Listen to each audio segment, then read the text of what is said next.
हवाला के जरिए पैसा ट्रांसफर कर दो, हवाला के जरिए इतना माल उठा लेना।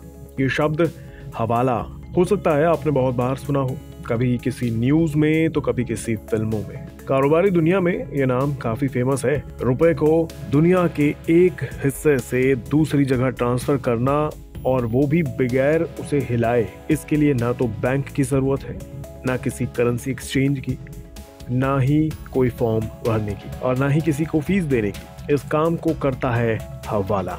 अक्सर बड़े बड़े धंधों में इस शब्द का इस्तेमाल पैसे को एक जगह से दूसरी जगह ट्रांसफर करने के लिए होता है।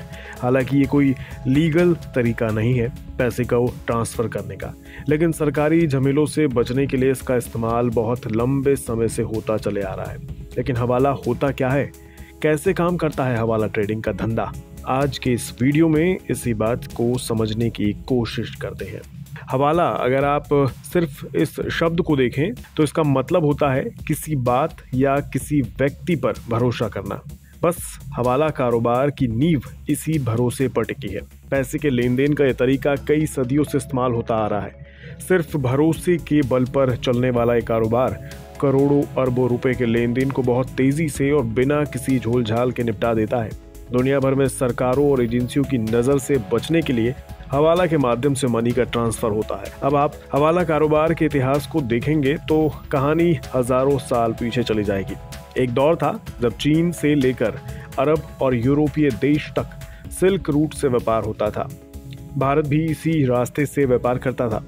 उस दौर में ऊंटों पर सवार होकर व्यापारी एक स्थान से दूसरे स्थान जाया करते थे। रास्ते में उन्हें चोर डाकू का सामना भी करना पड़ता था और उन्हें लूट लिया जाता था। इसमें अक्सर उन्हें पैसों का नुकसान उठाना पड़ता था। अपने पैसों की सुरक्षा के लिए ही उस दौर में हवाला कारोबार का जन्म हुआ था। अब आखिर ये कारोबार चलता कैसे है, ये समझते हैं। ये कारोबार पूरी तरह से भरोसे के एजेंट्स और उनके नेटवर्क पर काम करता है। मानकर चलिए आपको दिल्ली से करीब 10 करोड़ रुपए कैश में चेन्नई पहुंचाने हैं। इसे बैंक से ट्रांसफर करने पर आपको बहुत से चार्ज देने होंगे। साथ ही एजेंसियों के सवाल अलग से, कहाँ से आया इतना पैसा, कैसे कमाया, वगैरह वगैरह। ऐसे में आप इसे हवाला कारोबारी को देंगे जिसका नेटवर्क चेन्नई में एक एजेंट के साथ फैला हुआ है। आप 10 करोड़ रुपए की रकम दिल्ली के एक एजेंट को देंगे, वो बदले में आपको एक कोड देगा। यही कोड आपके पासवर्ड का काम करेगा। जैसे ही ये कोड चेन्नई में बैठे एजेंट को मिलेगा, वो आपको या आपके किसी भी बंदे को बिना किसी सवाल जवाब के 10 करोड़ रुपए थमा देगा। बस हो गया, पैसा ट्रांसफर हो गया बिना किसी झमेले के। यही है हवाला कारोबार। इस कारोबार में हर लाख रुपए के ट्रांजैक्शन पर एजेंट्स कुछ चार्ज वसूलते हैं। यही उनकी कमाई का जरिया है। अब आप सोच रहे होंगे कि ये कैसे पॉसिबल है, इतनी बड़ी रकम इधर से उधर इतनी फास्ट तरीके से कैसे मिल सकती है, दिल्ली से चेन्नई पैसा गया कैसे? असल में ये लेन देन पूरी तरह भरोसे पर हुआ है। दिल्ली से पैसा कभी चेन्नई ट्रांसफर नहीं होगा, ना ही चेन्नई से कभी पैसा मांगने की रिक्वेस्ट की जाएगी।